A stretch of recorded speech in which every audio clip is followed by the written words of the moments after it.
Using lightweight walking or trekking poles is still a relatively new concept to many in the hunting community, and they're often disparaged as sissy sticks made for our click-clacking tramping cousins. But in truth, high country musterers have been utilising the benefits of such a tool for many years in the form of a hill stick, which is typically a cut manuka pole or similar that allows you to lean in and place a lot of weight on it when cutting sidles across steep faces and scree slopes. The obvious downside of a hill stick for multi-day backpack hunts is they're heavy and not collapsible. We first started using walking poles on our big trips a little over 10 years ago, and I honestly now feel a bit naked without one.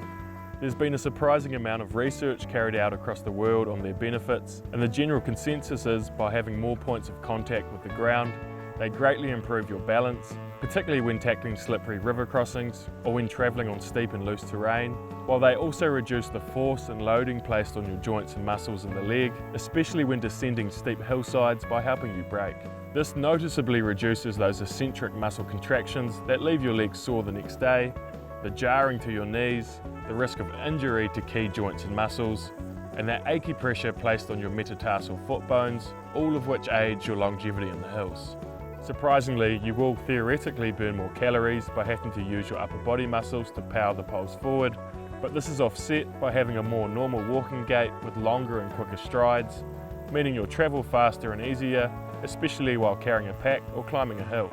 If you're now convinced, you'll then need to decide on the use of either one or two poles. Personally, I've always opted for a single pole when hunting, as it leaves me one hand unobstructed to grab my binoculars out, run a camera, hang onto vegetation, and I just generally feel a little less clumsy with one hand free. Some quick tips once in use are, you'll want to semi-regularly adjust the length of the pole to ensure your forearms generally remain at right angles with your body and parallel to the ground, meaning you'll run a shorter length when climbing and longer length when descending. Using the wrist straps will shift pressure from your hands alone to across your wrists and arms, as well as stopping you from dropping the poles, while the fitting of a snow basket can be useful in lots of soft terrain scenarios beyond just snow travel. And if you're looking at more ways to justify carrying walking poles, don't forget they can instantly become your bomb-proof tent poles for the likes of the MSR front range and other teepee-style tents. Your biggest walking pole selection dilemma is going to be deciding between carbon fibre or aluminium construction. If, like us, you prioritise weight, carbon fibre is the better option, but a word of caution, you might snap the odd pole section if you try to weight bear too much on them.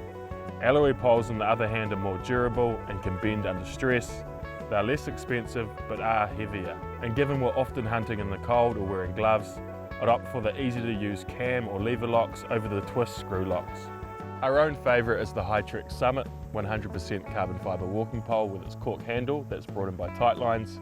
Hunting and fishing also has a range of their own Traverse trekking poles, while if you're a user of the Spartan systems, a tripod leg can quickly become your walking pole by screwing on one of their trekking pole handles. If you want to start going easier on the body to ensure you're hunting well into your later years, head down and check out the range of walking and trekking poles at your local Hunting and Fishing New Zealand store.